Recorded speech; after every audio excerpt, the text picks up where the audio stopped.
यहाँ पर एक क्वेश्चन देख पा रहे होंगे जिसमें दिया गया है a sheet of aluminium foil is negligible thickness is introduced between the plates of the capacitor the capacitance of the capacitor is. क्या होगा? डिक्रीज होगा, रिमेन अनचेंज्ड होगा, बिकम्स इन्फिनिटी होगा या इंक्रीजेज होगा।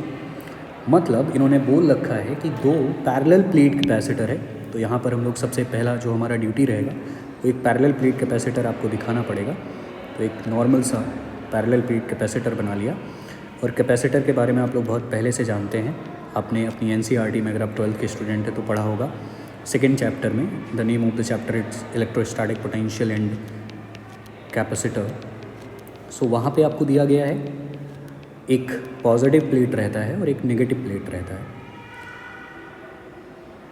और इस पे जो नेट चार्ज हम लोग कंसिडर करते हैं, क्योंकि दोनों amount of positive and negative charge will be same, so जो नेट चार्ज का अमाउंट निकल के आता है वो 0 निकल के आता है। तो जितना पॉजिटिव होगा उतना ही नेगेटिव होगा, तो नेट चार्ज 0 रहेगा। और उसके जस्ट बीच में एक एल्युमिनियम फॉयल को रखा गया है, और इन्होंने बोला है कि सर जो भी वो एल्युमिनियम फॉयल हमने रखा है इसके बीच में वो क्या इम्पैक्ट डालेगा इसके कैपेसिटेंस पे। चलिए मैं पहले कंसिडर कर लेता हूँ कि जो पहले जो भी कैपेसिटेंस रहा होगा वो C रहा होगा, तो बाद में क्या होगा जब हमने इन दोनों के बीच में, इन दोनों के मिड में इस एल्युमिनियम फॉयल को प्लेस कर दिया। ये इन्होंने बोला है। डिक्रीज होगा, रिमेन अनचेंज्ड होगा, बिकम्स इन्फिनिटी होगा या इंक्रीजेज होगा। मैं पहले से आंसर आपको बता दे रहा हूँ, रिमेन अनचेंज्ड होगा, बट ये हमें प्रूव करना पड़ेगा।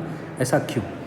देखिए, पैरेलल प्लेट कैपेसिटर के लिए हमारे पास में जो फॉर्मूला हम लोग यूज़ करते हैं वो रहता है C = A area of the plate epsilon not, ये परमिटिविटी होती है मीडियम की, और नीचे रहता है D is the separation between the plates.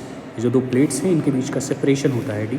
Okay, अगर कुछ ऐड ऑन कर दिया गया है, ये फर्स्ट केस कंसिडर कर लेते हैं। अगर कुछ ऐड ऑन कर दिया गया है तो वो A एप्सिलॉन नॉट, दूसरे केस में क्या ले लिया गया है D, और जो भी हमने बीच में एल्युमिनियम फॉयल रखी है -T + T/D, वो थिकनेस आ गई। एंड जो सेपरेशन उसने कवर किया, ये जो आपकी एल्युमिनियम फॉयल थी, और उसका डाइलेक्ट्रिक कांस्टेंट K भी है, साथ में ऐड ऑन है।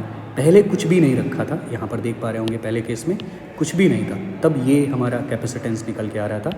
और जब कुछ भी नहीं रखा होगा तो हम K को 1 कंसिडर करते हैं, तो यहाँ पे K को नहीं देख पा रहे होंगे। बट इस केस में जो भी हमने K लिया है वो K इन्फिनिटी है, और जो थिकनेस है वो नियर बाई 0 है। तो इसके लिए भी अपने को C का अमाउंट मिलेगा A एप्सिलॉन नॉट, और नीचे क्या मिलने वाला है? D मिलने वाला है। मतलब जो सेकेंड इक्वेशन का भी अमाउंट आया वो सेम आया, उस अमाउंट में कोई चेंज देखने को नहीं मिला। तो अगर मैं इसको C1 कंसिडर करता हूँ, इसको C2 कंसिडर करता हूँ, तो C1 = C2। सो कोई फ़र्क नहीं पड़ेगा अगर कोई एल्युमिनियम फॉयल दो पैरेलल प्लेट कैपेसिटर के बीच में लाके रख दी जाए। दैट्स वाई आपका जो सेकंड ऑप्शन है वो पूरी तरह से सही